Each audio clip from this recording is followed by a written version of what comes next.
अर्जुन के जीतने में एक ही रोड़ा है, एक ही व्यक्ति है जिससे माधव को भी लगता है कि ये शक्तिशाली रहा तो मेरा दोस्त, मेरा भाई युद्ध हार सकता है। भगवान ने उसे कितने प्रेम से टैकल किया है। राजनेताओं को सीखना चाहिए, कृष्ण से कूटनीति सीखनी चाहिए। जब संधि फेल हो गई और युद्ध लेकर माधव लौटे तो विदुर के घर पर सुबह ही सुबह कुछ मेहमान आए, कृष्ण से मिलने आए। हम भी कहीं ठहरते हैं तो नगर के लोग मिलने आ जाते हैं, महत्वपूर्ण लोग मिलने आते हैं कि कुमार विश्वास है, तो हम सब कवियों से मिलने लोग आते हैं। तो विदुर के द्वारपाल ने कहा कि अंगराज कर्ण आए हैं। विदुर ने पूछा कि क्या मुझसे मिलना चाहते हैं? उनसे कहिए राज्यसभा में मिले, अब मैं अपने अतिथि के साथ व्यस्त हूं। और अतिथि भी कौन? माखन चोर। द्वारपाल ने कहा जी नहीं, वो आपसे मिलना नहीं चाहते, वो आपके अतिथि से मिलना चाहते हैं। कृष्ण ने कहा उन्हें आदरपूर्वक अंदर लेकर आओ।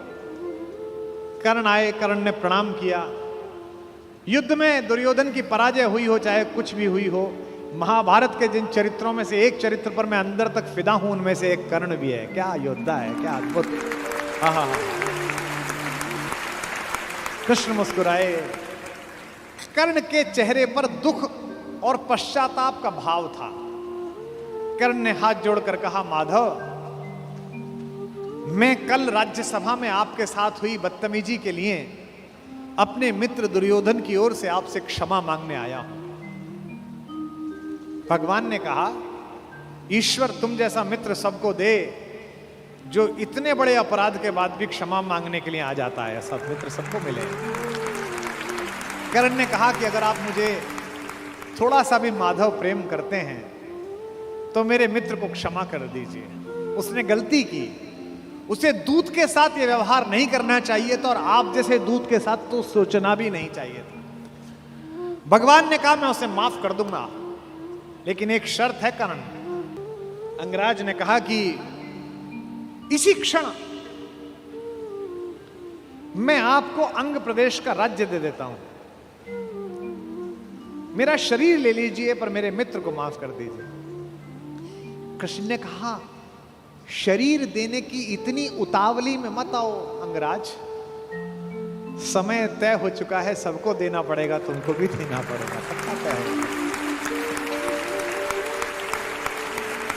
कर सकते हो तो इतना करो, अब मैं वापस पांडवों के पास जा रहा हूं, हस्तिनापुर की सीमा तक मुझे छोड़ के आओ। उसने कहा इससे बड़ा सौभाग्य का होगा कि मैं आपको छोड़ने चलूं? आइए मेरे रथ में बैठिए। कृष्ण ने कहा कि ठीक है, मैं तुम्हारे रथ में बैठ जाता हूं। आपकी कार में कोई बहुत बड़ा आदमी बैठने लगे तो कभी भी ड्राइवर से गाड़ी मत चलवाना। ड्राइवर से कहना तू नीचे उतर, सवार बहुत बड़ा है, अब ड्राइव मैं करूंगा, गाड़ी खुद चलाना सदा। कर्ण ने अपने चालक से कहा कि नीचे उतर, इस रथ पर त्रैलोक्य का स्वामी बैठने वाला है, ड्राइव मैं करूंगा। और कर्ण तो ड्राइवर का ही लड़का है, सूत पुत्र है, उसको तो आता ही है रथ चलाना, और रथ चालक का बेटा है। कर्ण रथ चलाने लगा। भगवान पीछे से उतरकर कर्ण के पास आकर बैठ गए और थोड़ी देर बाद उसका रथ छोड़कर उसे अपने रथ पर बिठा लिया। वहां भी वही रथ चलाने लगा। अब भगवान ने उससे बातचीत शुरू की। देखिए कितने बड़े कूटनीतिज्ञ हैं ये कन्हैया, दिखते भोले हैं लेकिन परम चालू। इनको पता था कि एक ये आदमी है जो फजीता करेगा, इसका मनोबल तोड़ो। पहली बार कर्ण को यह पता चला जो भेद उन्होंने बताया। हरि बड़े प्रेम से कर धर कर ले चढ़े उसे अपने रथ पर। रथ चला परस्पर बात चली, शमदम की टेढ़ी घात चली। शीतल हो हरि ने कहा हाय, अब शेष नहीं कोई उपाय। कर्ण अब कुछ बचा नहीं, हो विवश हमें धनु धरना है। अब तो हमें यह धनुष उठाना पड़ेगा, क्षत्रिय समूह को मरना है। मैंने कितना कुछ कहा नहीं, विषबाण कहां तक सहा नहीं, पर दुर्योधन मतवाला है, कुछ नहीं समझने वाला है। चाहिए उसे बस रण केवल, सारी धरती की मरण केवल। ये जो अहंकार है कि मैं कुछ नहीं दूंगा, क्या बोला दुर्योधन 5 गांव माने पे? सूच्यग्रम नैव दास्यामि बुना युद्धे न केशव। हे केशव, तुम 5 गांव मांगते हो, मैं सुई की नोक के बराबर भी जमीन नहीं दूंगा। हे वीर तुम ही बोलो अकाम। बिना पार्शल हुए बोलना। कर्ण से पूछ रहे हैं, क्या वस्तु बड़ी थी 5 ग्राम? 5 गांव ही तो मांगे थे, वह भी कौरव को भारी है, मत गई मूढ़ की मारी है। दुर्योधन को बोधूं कैसे, इस रण को अवरोधूं कैसे? सोचो क्या दृश्य विकट होगा रण में जब काल प्रकट होगा। बाहर शोणित की तप्त धार, भीतर विधवाओं की पुकार। निशस्त्र विशस्त्र बिल्लाएंगे, बच्चे अनाथ हो जाएंगे। चिंता में क्या और करूं, शांति को छिपा किस ओट धरूं। सब राह बंद मेरे जाने, अब पासा फेंका। पहले तो माहौल बनाया कि तुम सब मरोगे बेटा, तू भी मरेगा और तेरा यार भी। एक तरीका है बचने का, सब राह बंद मेरे जाने। हाँ, एक बात है, यदि तू माने, देखो कैसे फुसला रहे हैं, तो शांति नहीं जल सकती है, समरागनी अभी टल सकती है। पा तुझे धन्य है दुर्योधन, तू एकमात्र उसका जीवन, तेरे बल की है आस उसे, तुझसे जय का विश्वास उजे। तू संग ने उसका छोड़ेगा, वह क्यों रण से मुंह मोड़ेगा। जब तक तू उसके साथ है वो लड़ाई नहीं छोड़ सकता। बस ऐसा कर, तू उसे छोड़ दे। क्यों? क्या अघटनीय घटना कराल। एक बात बताऊं तुझे कर्ण, एक बड़ी कराल घटना इस खानदान में हो गई है, तुझे पता नहीं है। तू प्रता कुक्षिका, प्रथा मतलब कुंती, तू कुंती कोख का प्रथम लाल। तू कुंती का पहला बेटा है। ये पहली बार कर्ण को स्वयं भगवान श्री कृष्ण ने बताया है, सबसे पहली बार। अच्छा, ये बात पहले भी बता सकते थे कभी, कर्ण तो रोज मिलता था। जब 14 साल का वनवास था तब बता देते, नहीं। अगर तुरुप का इक्का आ जाए तो शुरू में मत फेंको, बचा के रखो, फाइनल टेबल पे काम आएगा। अब कर्ण को बता रहे हैं कि तू तो कुंती का लड़का है, पनसूत अनादर सहता है, कौरव के दल में रहता है, किस्मत के फेरे में पड़कर का प्रेम सदा बसा दुश्मन के घर, निज बंध मानता है, पर को कहता है शत्रु सहोदर को। पर इसमें दोष न तेरा है, तेरा कोई दोष नहीं है। अब कहा मान इतना मेरा, अब इतनी मान, चल होकर संग अभी मेरे, जहां 5 भ्राता तेरे। कहते हैं एक काम कर, अब मेरे रथ पे से उतरी मत, अब मैं हाँक रहा हूं और सीधा वहीं जाकर रुकेगा जहां तेरे 5 भाई हैं। जिसको जिंदगी में किसी ने भाई नहीं कहा, जो मां की एक पुकार के लिए जीवन भर तरसा है, उसको जिंदगी का सबसे बड़ा प्रलोभन दे रहा है हमारा कान्हा। क्या कह रहा है? बिछुड़े भाई मिल जाएंगे, सब मिलकर मोद मनाएंगे। कुंती का त्यू ही परम तने ज्येष्ठ, बल बुद्धिशील में परम श्रेष्ठ। और क्या करेगा? पद त्राण भीम पहनाएगा, भीम तेरे को चप्पल पहनाएगा। कैसे कैसे लालच है, कैबिनेट मिलेगी,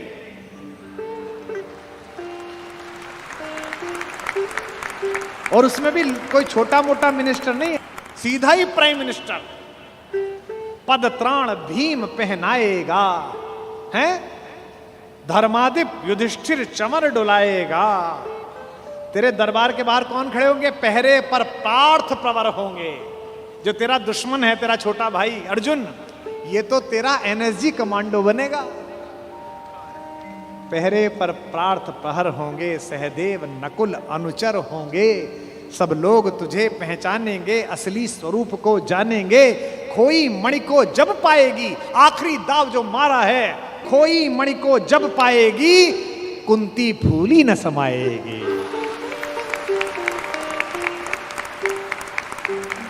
क्या लालच है, क्या लालच है। आहा हा हा। कुरुराज स्वयं झुक जाएगा, संसार बड़े सुख में होगा। कोई न कहीं दुख में होगा। सब गीत खुशी के गाएंगे, तेरा सौभाग्य मनाएंगे। और आखिरी में ऐसी बात कहता है, और कौन दुनिया को जो देता है वो भीख मांग रहा है। मेरे कन्हैया को पृथ्वी की आग टालने के लिए भीख मांगनी पड़ी। कुरुराज समर्पण करता हूं, पूरा राज्य कुरुराज समर्पण करता हूं, साम्राज्य समर्पण करता हूं, यश मुकुट मान सिंहासन ले, बस एक भीख मुझको दे दे। कौरव का तज रण शोक सखे, भूखा भावी हर शोक सखे। ये तो कन्हैया हैं जो इतनी स्ट्रेटेजी अपनाते हैं। किस लिए?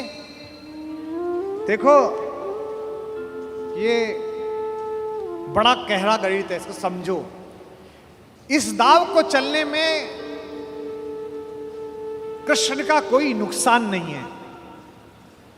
अगर कर्ण इधर आ जाता तो महाभारत समाप्त हो जाती। और एक ऐसा योद्धा जो सुबह दोपहर शाम इसी बात की कसम खाता था कि अर्जुन को मारना है, इन पांडवों को मारना है, इसके कलेजे में ये बात डाल दो कि ये तेरे भाई हैं, तो जब युद्ध लड़ेगा तो थोड़ा तो हाथ कांपेगा, थोड़ा तो दिल के अंदर कुछ धुक धुक पैदा होगी।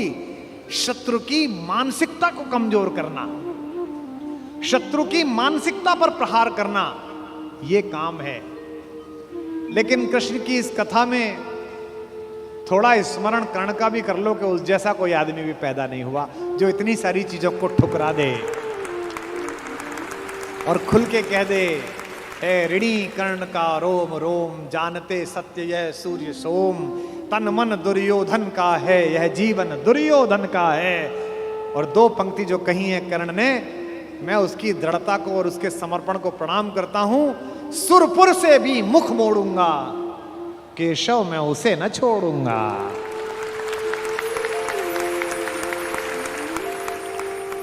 ये जो चरित्र है कृष्ण का योजना बनाने का, पहले कुंती को भेजा, जाओ बता के आओ कि तुम उसकी मां हो। मां ने कहा कि तू वापस आ जा, तो उसने एक वरदान दिया मां को। मां ने कहा, अभिलाष लिए तो बहुत बड़ी आई थी, पर आस नहीं अपने बल की लाई थी। था एक भरोसा यही कि तू दानी है, अपनी अमोघ करुणा का बड़ा अभिमानी है। उसने भी कहा, मां मैं तुझे वचन देता हूं कि तेरे 5 बेटे जीवित रहेंगे।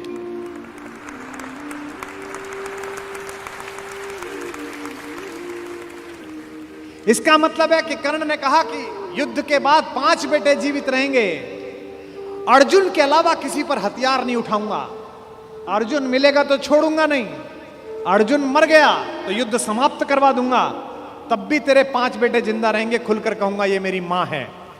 और अगर अर्जुन का दाव चल गया मां, तो तुझे पता और मुझे पता कि हम मां बेटे हैं, तेरे 5 बेटे जिंदा रहेंगे। जा मां, मैं तुझे वरदान देता हूं,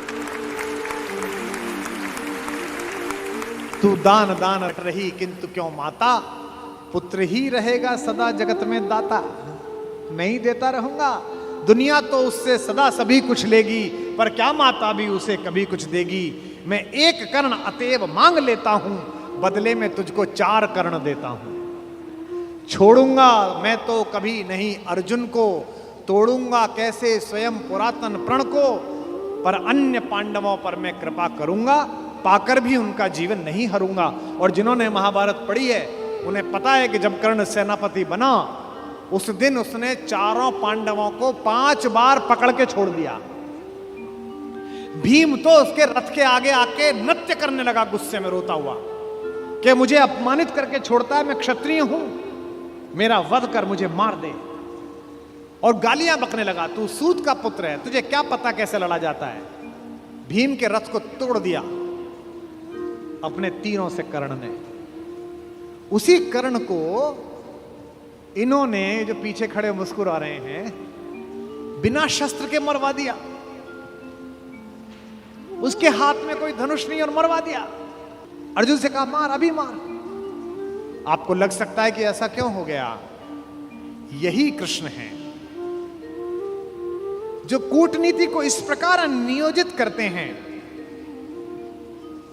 कि उसका तर्क भी साथ साथ देते हैं। रश्मिरथी में मेरे पिता में मेरे बाबा हमारे खानदान के बड़े दिनकर कहते हैं कि विपद में कर्ण को यो ग्रस्त पाकर, सराशनहीन अस्तव्यस्त पाकर, जगाकर पार्थ को भगवान बोले, खड़ा क्या देखता है मौन भोले। सराशन तान, बस यही अवसर यही है, तान मार इसको, घड़ी फिर और मिलने की नहीं है। विषख कोई बाण, बाण कोई गले के पार कर दे, अभी ही शत्रु का संहार कर दे। क्या कह रहे हैं कृष्ण?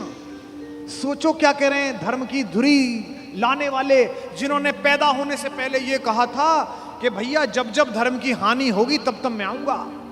यदा यदा ही धर्मस्य ग्लानिर्भवति भारत अभ्युत्थानम अधर्मस्य तदात्मानम सृजाम्य। हम धर्म की स्थापना के लिए आए हैं और निहत्ते को कह रहे हैं मार मार मार।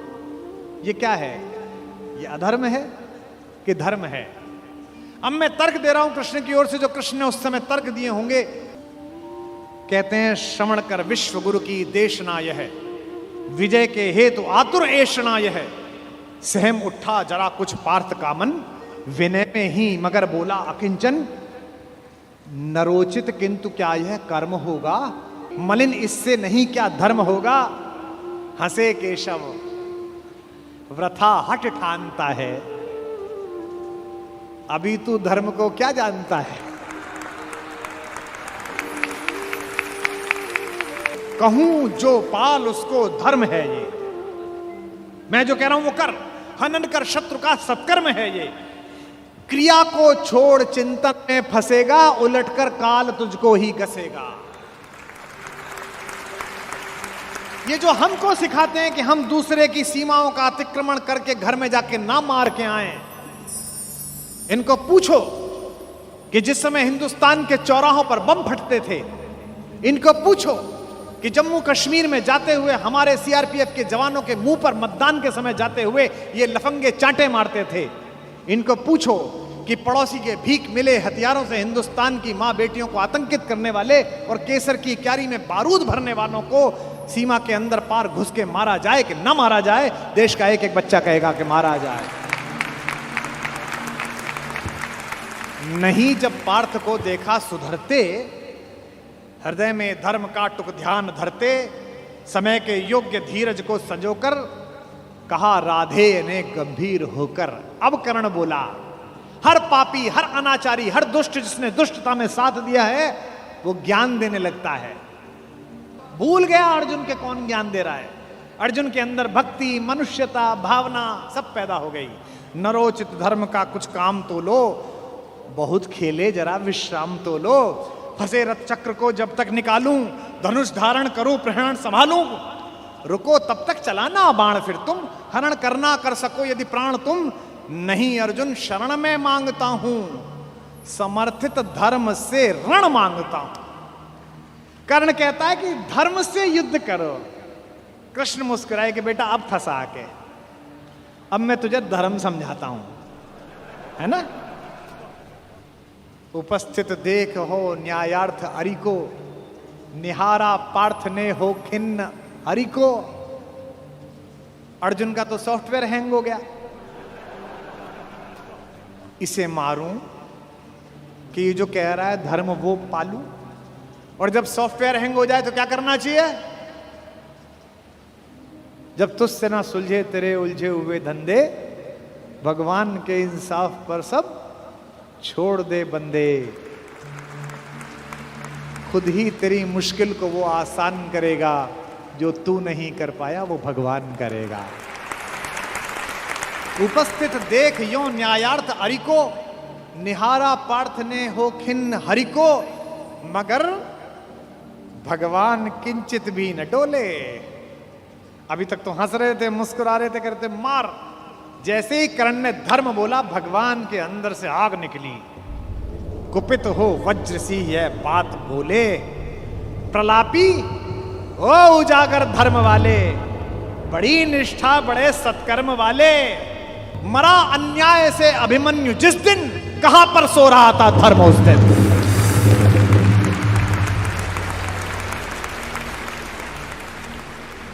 मरा अन्याय से अभिमन्यु जिस दिन, कहां पर सो रहा था धर्म उस दिन। हलाहल भीम को जिस दिन पड़ा था, कहां पर धर्म उस दिन यह धरा था। लगी थी आग जब लाक्षा भवन में, हंसा था धर्म ही क्या तब भुवन में। और एक पंक्ति, बेटे पे आ जाए, पत्नी पे आ जाए और मां पे आ जाए तो खून खोल जाता है। अर्जुन का खून खौला रहे हैं भगवान मेरे। सभा में द्रौपदी की खींच लाके, सुयोधन की उसे दासी बताकर, सुवामा जाति को आदर दिया जो, बहुत सत्कार तुम सबने किया जो। नहीं वह और कुछ सत्कर्म ही था, उजागर शील भूषित धर्म ही था।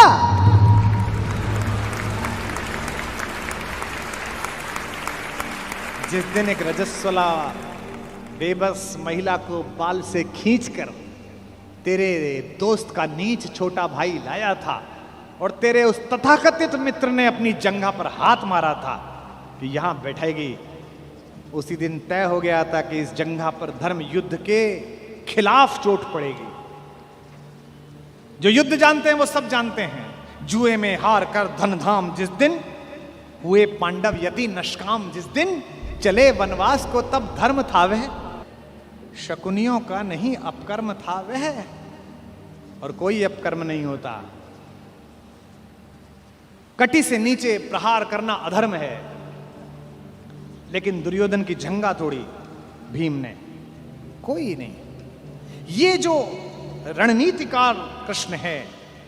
खांडव दहन हुआ, आप सबको पता है, आग लग गई, आग बुझी नहीं, इंद्र से भी नहीं बुझी।